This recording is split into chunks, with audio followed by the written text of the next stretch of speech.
Side आ जा, photo थोड़ा पीछे, थोड़ा पीछे लो, एक ले लो, थोड़ा पीछे। अच्छा, क्या नाम बेटा? साध्वी कमलदीप दीदी। अच्छा,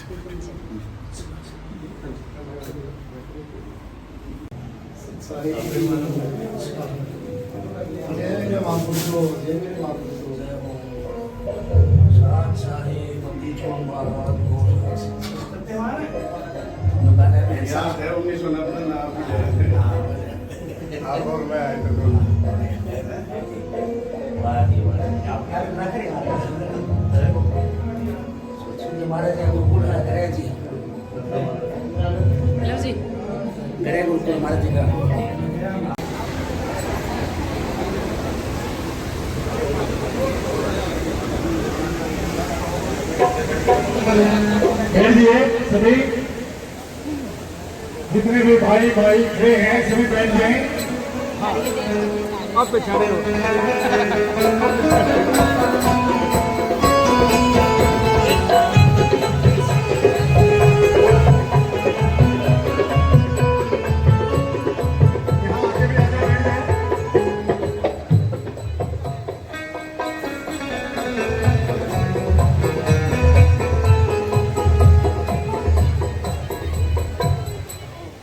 बोलो साधु साधु।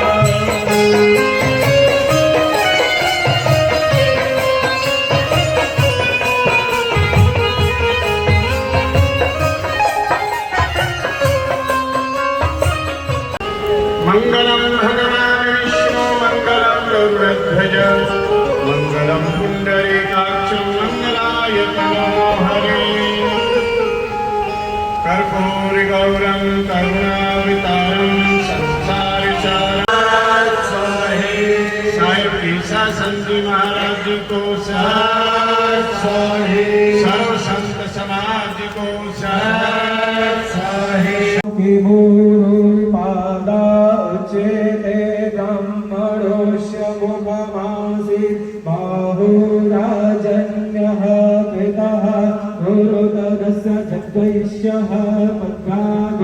शूद्रो अजायत मनसो जातश्चक्षुः शूद्रो अजायत श्रोत्राद्वायुश्च प्राणश्च मोहात् अग्निरजायत नाभ्यासीदन्तिविक्षिप्तो चेष्णोद्योः समवर्तत पद्भ्याम् भूमिर्दिशः श्रोत्रात् तथा लोकान् अकल्पयन्नः यद्भूमेन हविखा देवा यज्ञमतन्वदव्यसन्तो स्यासीदाज्यं ग्रीष्म उद्मः शरद्भविः सप्तास्यासन्न परिधाय स्त्रीः सप्तशनिधः कृताः गिरिराजदग्यन्तन्वान अवन्नन् पुरुषं पशुं मा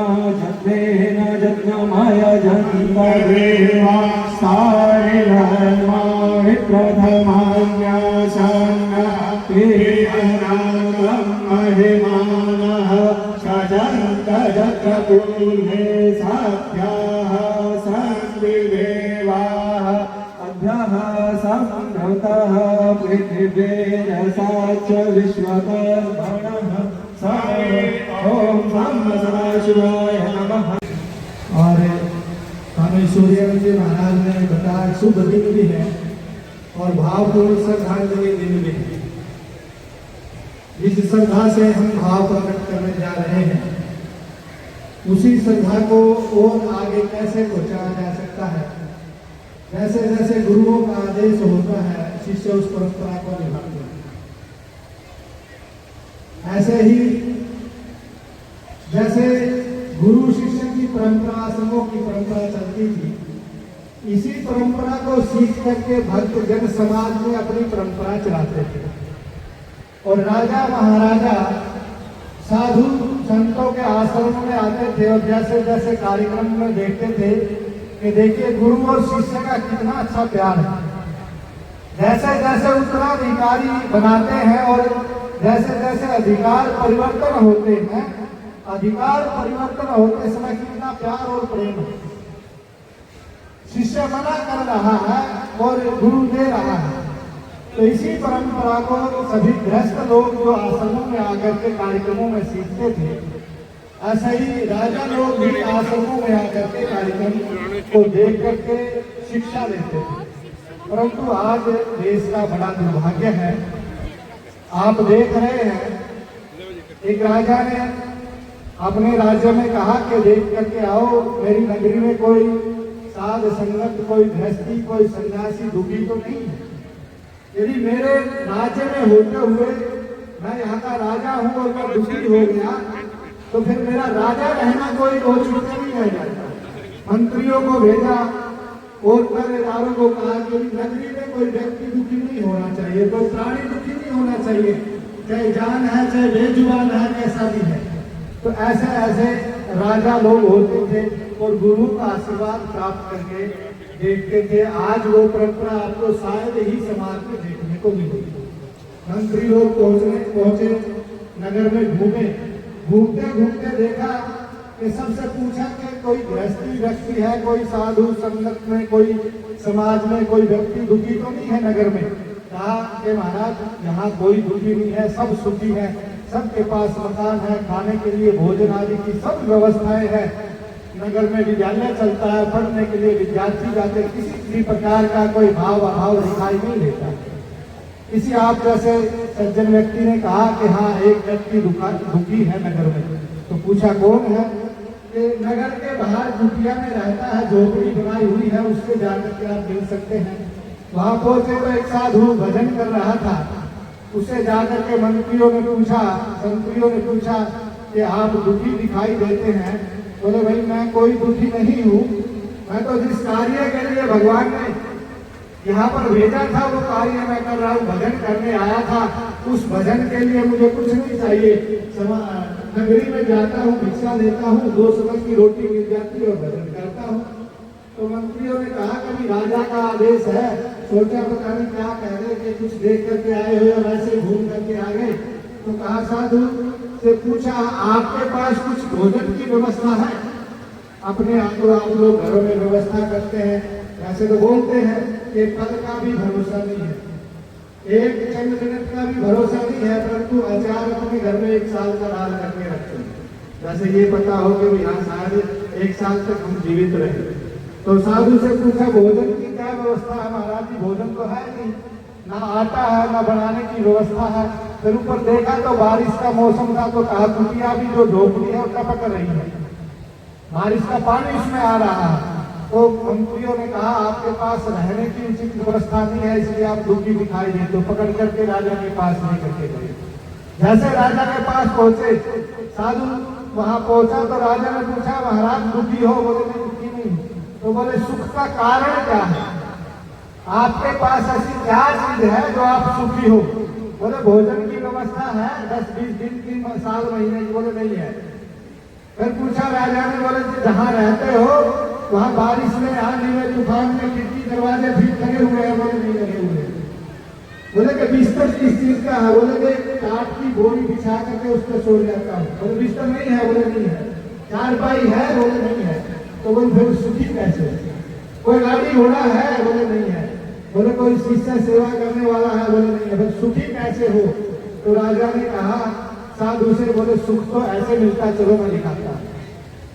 राजा लेकर के अपने महल के अंदर साधु को चला और चलते चलते गया कि कहा देखो ये तेज दौड़ने वाले घोड़े हैं, ये रथ है सोने का, इस पर चढ़ करके मैं चलता हूँ, और ये मेरा महल है, इसमें सोने के हीरे मोती लगे हुए हैं, ये ऐशोआराम की सारी सुविधाएं हैं, ये इतनी बड़ी मेरी रसोई है, और महल टपकने की तो बात दूर है, इस पर कोई सूर्य की ऐसी किरणें भी नहीं पड़ती है जिससे मेरे को हानि पहुंच सके।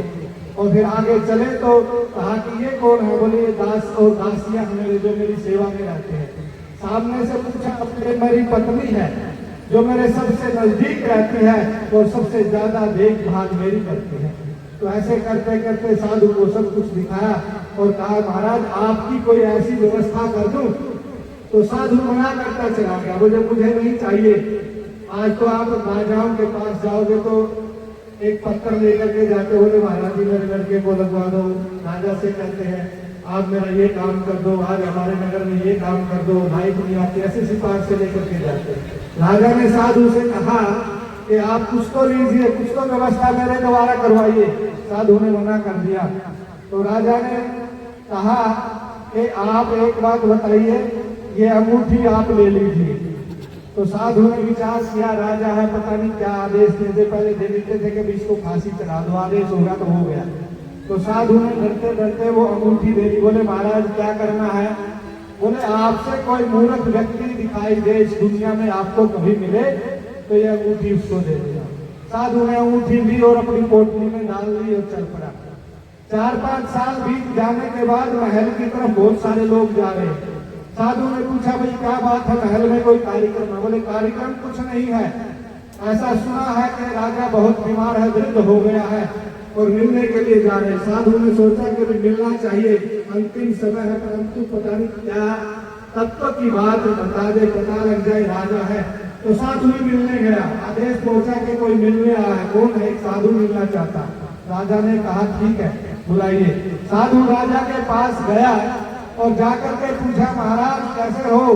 तो गर्दन हिला रहे, हाथ भी नहीं उठ रहे। तो साधु ने पूछा क्या बात हुई? तो राजा ने धीरे से बोला कि अब तो चलने का समय है, जाने का समय है।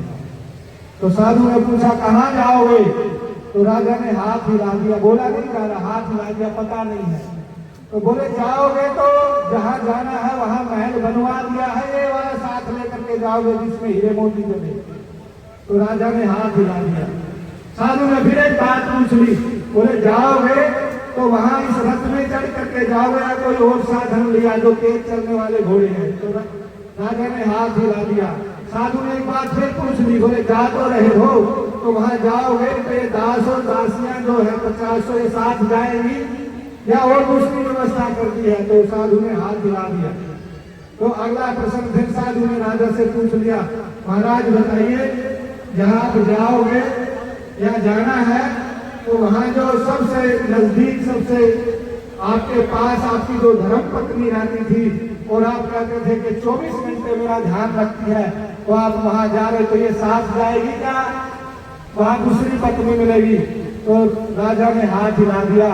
तो साधु ने अपनी पोटली से वही अंगूठी निकाली और अंगूठी निकाल करके कहा राजा ये आप अपनी अंगूठी लीजिए, दुनिया में आपसे मूर्ख व्यक्ति नहीं मिला, आयु आपकी 90 वर्ष हो गई है और अब तक ये पता नहीं किया कि दुनिया में आए हैं तो जाना कहाँ है, साथ क्या लेकर के जाना है, वहाँ मिले कौन, सुना कौन करेगा?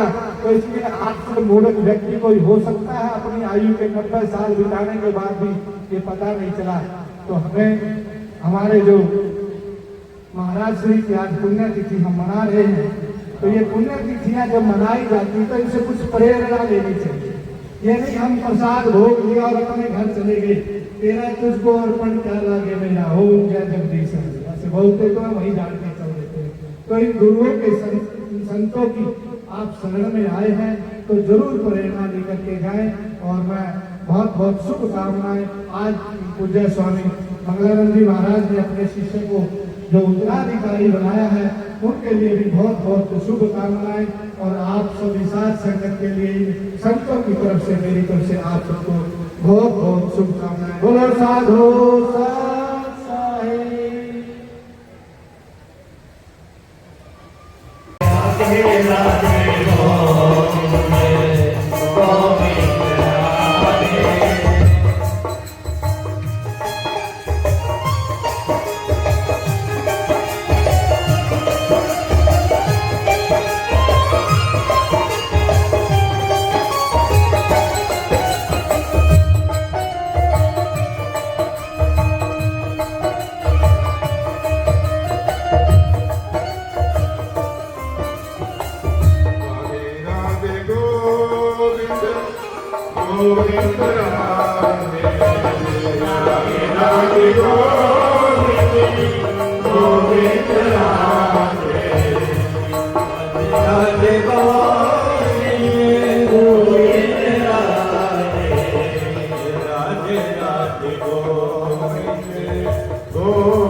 कर मुर हमने राम बिछाना है, हमें मस्त दीवाने लो, हमने साथ बिछाना है, हमें मस्त दीवाने लो।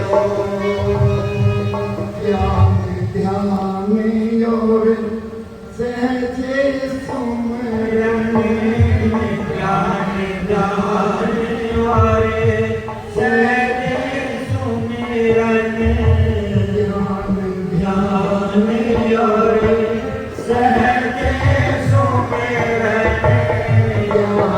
ध्यान और सहजे सुमिरन।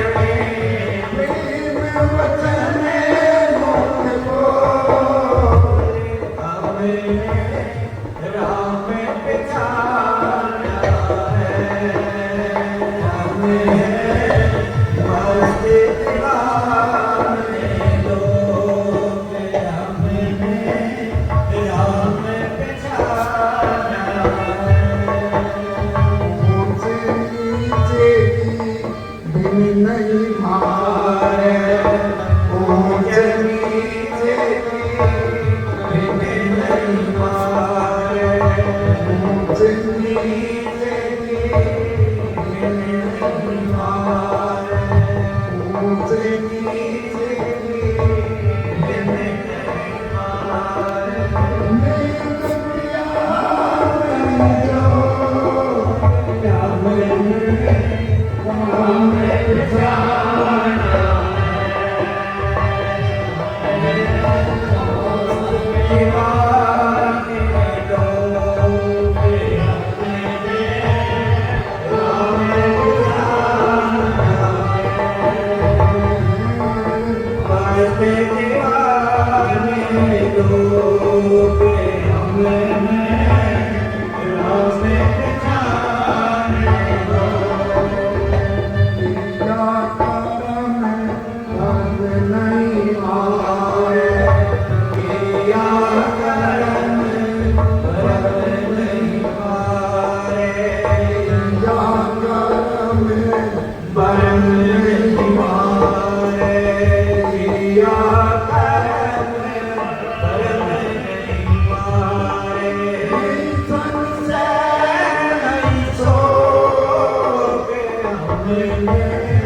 राम बिछाना है,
Hare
Hare